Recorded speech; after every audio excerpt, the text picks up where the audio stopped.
Hello everyone, Aaron's World of Cars here, and today we are going to be taking an interesting review.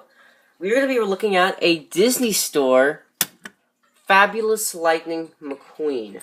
Now, you might be thinking, why am I reviewing a Disney Store car? Because the reason is I wanted to take a look at the differences between the two. Because I have a friend who likes Disney Store cars, and I just wanted to show him the differences. He's like wondering what is the difference. This video is going to explain all the differences between them two and size differences. And I got Fabulous McQueen because he is definitely one of my favorite McQueens, and he was the only McQueen that I could find. So yeah, I just want to say a few things about Disney Store right now. I prefer Mattel, but Disney Store is doing a really good job at releasing cars, and the models are pretty cool too. But they're releasing quite a few amazing cars right now. They've released the every version of what are they called? The Legends. They've released every single version so far. They've released their heyday version from flashbacks, their current versions as they are today, and the end credit scenes with the flames. I might be able to find some pictures and put it right there.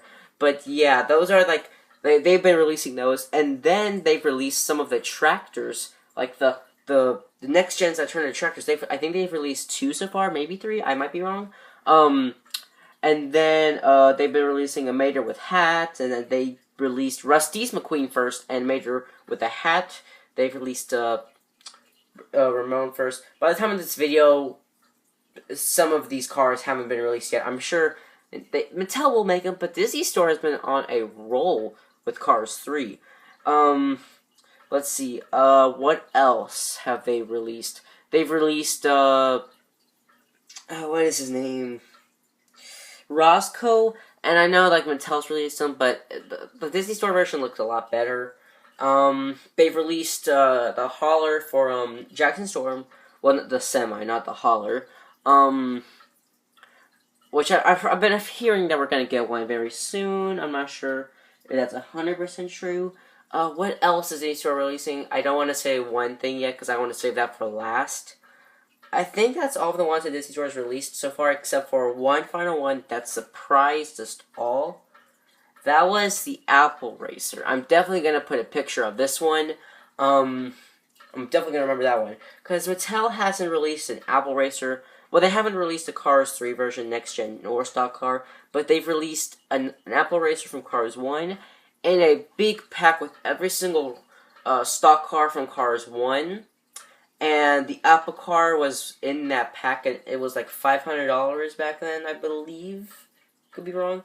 And I believe you have to be like on a Hot Wheels membership to get it.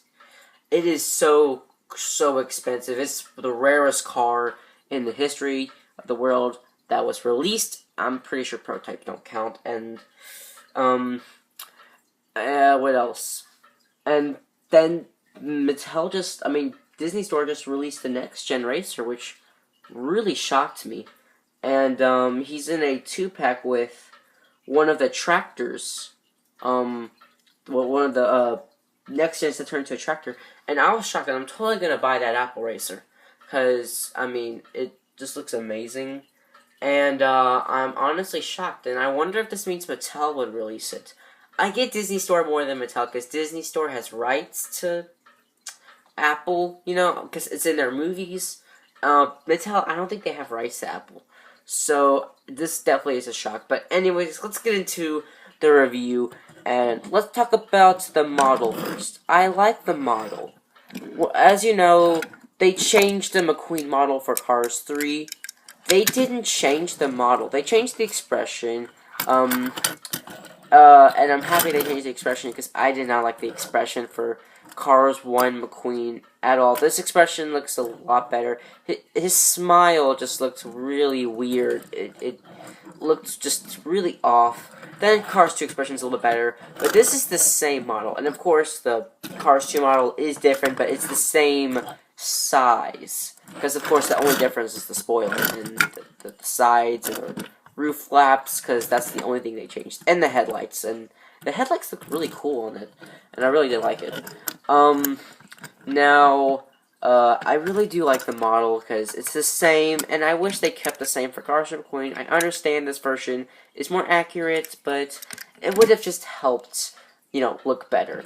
Of course, as you can see, back, it's all the same, really. And I'm happy it's the same. Now let's go on to this model. It's a good model, of course. The Precision Series Fabulous House of Hornet, Fabulous McQueen is a lot more accurate. Definitely more accurate than this, and more accurate. It's the most accurate McQueen, and I think it is the accurate McQueen of all of the McQueens that have been released. As you can see, there is a giant size difference because this is a 124 scale, I believe. Yeah, 124 scale diecast, and this is a 155 scale. So, and of course, the Atomic has 164, I believe, or 65. I think it's 164, but this is 124 and 155. Wait, yeah, 124. So yeah, that's really it for this model. So yeah, and they do the black outline, which looks, and of course this black outline I painted with the pen. I'd recommend if you do want to do a black outline, do a pen, and be very careful. The expression, I like this expression because this expression doesn't suit this McQueen. I guess it suits him for training, but it's kind of supposed to be a little bit calmer. And I think this expression is nice. Model-wise, I have to go with this one. The model and the spoiler just looks a lot more thinner, which it's supposed to be really thin. This isn't, but this one is.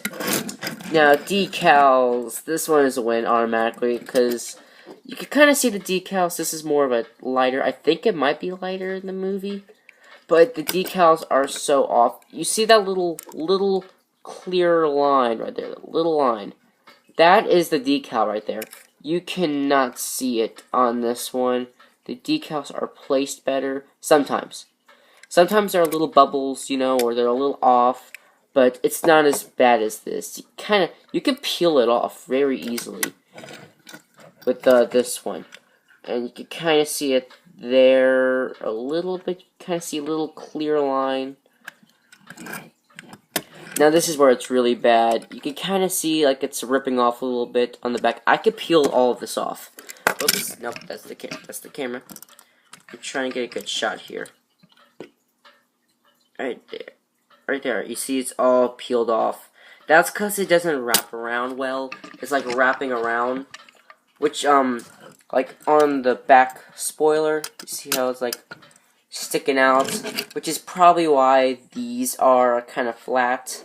They're a little bit sticking out, but they're flat, and that's probably why they aren't, sticking out as much, because it'd be harder to do decals, especially the Rusty's Racing Center McQueen.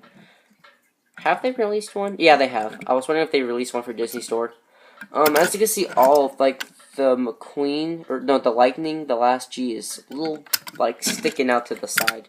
This one does not. The wheels, however, are also really good. I do like the wheels because they did print, like, the bolts right there. I did that on mine. I kind of messed up a little bit, but it's not as bad on. I can understand why they didn't do it on this one, but like I'm totally fine with that. But really the decals aren't that great, and they are pretty big. Not really meant for. I guess they're kind of meant for tiny kids, but these cars chip so easily. Like the paint, the blue paint. I prefer this blue paint because it's more accurate. I do like the headlights, though. These look like the normal, standard headlights that he kind of wore. But yeah, the paint, it doesn't feel smooth. This feels smooth. Even the decals feel smooth. It just all feels smooth. This just feels kind of matte-ish. Kind of matte. Not really matte, more like a little less soft, if that makes sense. It's just not really smooth. It doesn't feel smooth. This does. And it's kind of hard to display these. And plus another reason why I'm not a big fan of Disney Store, they don't really release every single car. They haven't released a Lizzie yet. I'm pretty sure they haven't released a Lizzie yet.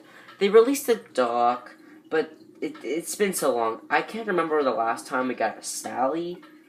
I'm pretty sure it was recent. I just don't remember. But I just don't remember when or getting one. We haven't gotten. Let me think of some cars. We haven't gotten a lot of next. They haven't released every single character. Like, they haven't released all the Piston Cup racers from Cars 1. They haven't released a lot. Mattel releases a lot, probably because they're smaller, and they just look good. You know, these cars just kind of look good. These look okay for display. Now, I have to admit, the Disney Store is doing a pretty good job of releasing cars that Mattel hasn't. And I think that's pretty good, you know? And, but yeah, plus Disney Store is hard to find more, because you can find these cars every day at a Walmart or Target, but you can find these guys only at Disney Store or Disneyland theme parks, or Disney theme parks only. And I think that's the hard part, because Disney stores are only located in malls, and that's like the only hard part. Well, and of course Disney stores, but they're more expensive at Disney store, or not Disneyland. They're Disney theme parks. They're more expensive because, well, they're theme parks. They have to be expensive. It's logic. How everything's expensive at theme parks. But yeah, that's really it. I mean, plus these guys are, I believe, $6. Of course, these are around $4-ish to $3. Of course, because they're smaller, these guys are about the same size as almost the same size as a deluxe. A deluxe is like 20, I believe, and 3-packs are also 20. 5-packs, they're pretty pricey when it comes to stuff like that. But yeah, that's really it for this review. I hope you enjoyed this review, guys, and I will see you guys next time. Bye, guys.